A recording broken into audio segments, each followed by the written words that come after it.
warahmatullahi wabarakatuh. Alhamdulillah nahmaduhu wa nasta'inuhu wa nastaghfiruh wa na'udzu billahi min syururi anfusina wa min sayyiati a'malina may yahdihillahu fala mudilla lahu wa may yudlil fala hadiya lahu. Asyhadu an la ilaha illallah wa asyhadu anna Muhammadan abduhu wa rasuluh la nabiyya ba'da. Amma ba'du. Yang saya hormati kepada dosen, Ibu dosen mata kuliah praktek ibadah Ibu Itoh Masitoh MPD, yang saya hormati kepada teman-teman saya yang saya banggakan, yang insya Allah semuanya yang nonton video ini diberkahi oleh Allah Subhanahu Wa Taala. Sebelumnya perkenalkan, nama saya Sayyidatul Rahmah dari Prodi Pendidikan Agama Islam kelas RA1 Universitas Primagraha. Saya di sini akan menjelaskan ya, lebih ke sharing-sharing aja ya mengenai materi. Yang pertama di sini ada pengertian mandi jinabat, kemudian macam-macam najis dan cara menghilangkan najis. Dalam Islam menjaga kebersihan itu bentuknya adalah memahami tata cara mandi wajib, yaitu mandi jinabat ya, jenis-jenis najis, kemudian cara menghilangkannya. Nah, video ini akan membahas langkah-langkah mandi jinabat sesuai tuntunan Rasulullah SAW.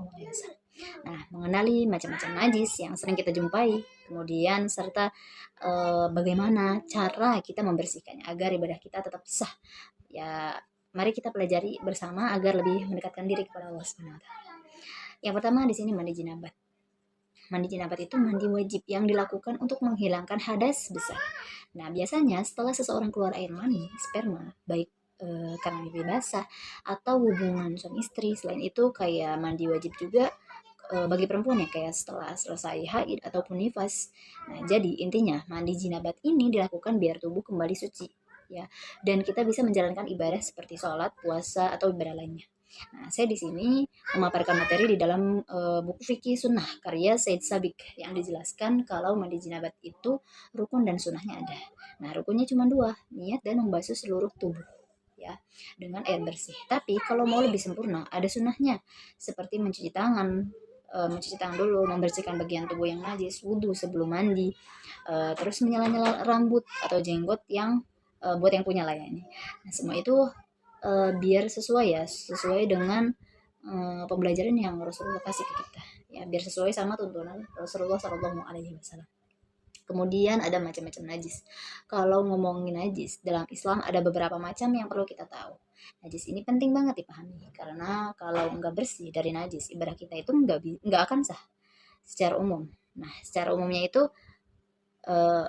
secara umum najis itu dibagi menjadi 3 jenis, yaitu yang pertama najis mughaladhah. Nah, najis mughaladhah itu najis berat ya. Saya di sini menjelaskan najis berat dulu ya. Nah, ini najis yang paling berat kayak air liur atau bagian tubuh anjing dan babi. Kalau misalnya kena ini maaf ya, rada kasar. Ini hewan ya maksudnya. Nah, kalau kena itu cara bersihnya ya harus dengan air 7 kali ya. Salah satunya pakai tanah. Kemudian ada najis mutawasitoh, yaitu najis sedang. Nah, ini najis yang paling sering kita temui, misalnya kayak kotoran manusia atau hewan, darah, nanah, dan muntah. Cara membersihkannya ya cukup dengan mencuci bagian yang terkena najis tersebut ya sampai hilang baunya, kemudian rasa dan juga warnanya. Kemudian ada najis mukhafafah, yaitu najis ringan. Contohnya kayak apa? Contohnya kayak air kencing bayi laki-laki. Nah, ini yang belum makan ASI. Kemudian ya bersihnya ya cukup dengan memercikan air yang kena najis. Semua ini dijelasin di buku fikih Islam wa adilatuhu karya Dr. Wahbah Az-Zuhaili. Ya, penting banget buat kita tahu jenis-jenis ini supaya bisa menjaga kesucian dan ibadah kita ya tetap diterima oleh Allah Subhanahu wa taala. Kemudian di sini ada cara menghilangkan najis. Cara menghilangkan najis itu sangat penting banget ya, soalnya bersuci adalah syarat sah ibadah terutama sholat. Jadi, kita harus tahu cara yang benar gitu sesuai ajaran Islam. Ya, najis itu ada beberapa jenis, dari yang ringan, sedang, sampai berat. Nah, cara menghilangkannya ya beda-beda tergantung jenis najisnya gitu. Kalau najisnya ringan, kayak kencing bayi laki-laki yang belum makan ASI, makan selain ASI maksudnya, ya cukup untuk dibersihkan air di area yang terkena najis. Nah, kalau najisnya sedang, kayak kencing orang dewasa atau darah, nah itu harus disucikan sampai bersih dan hilang bau, rasa, sama warnanya. Tapi kalau najisnya berat kayak liur anjing, nah itu ada syarat khusus, yaitu dicuci 7 kali dan salah satunya pakai tanah kayak yang diajarkan oleh Rasulullah SAW.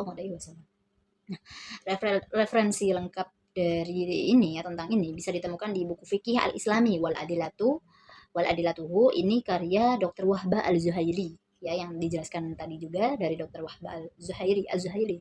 Beliau menjelaskan cara membersihkan najis dengan detail berdasarkan jenisnya dan dalil-dalil dari Al-Quran dan hadis. Demikian kita mengenai demikian ya pembahasan kita mengenai mandi jenabat, macam-macam najis, dan cara menghilangkannya. Semoga informasi yang disampaikan bisa membantu kita semua dalam menjaga kebersihan dan kesucian, terutama dalam menjalankan ibadah dengan benar. Ingat ya, kebersihan itu sebagian dari iman. Jadi kita marilah gitu terus berusaha untuk menjaga tubuh dan hati tetap bersih. Terima kasih sudah menonton, semoga bermanfaat dan selalu diberkahi oleh Allah Subhanahu wa taala. Assalamualaikum warahmatullahi wabarakatuh.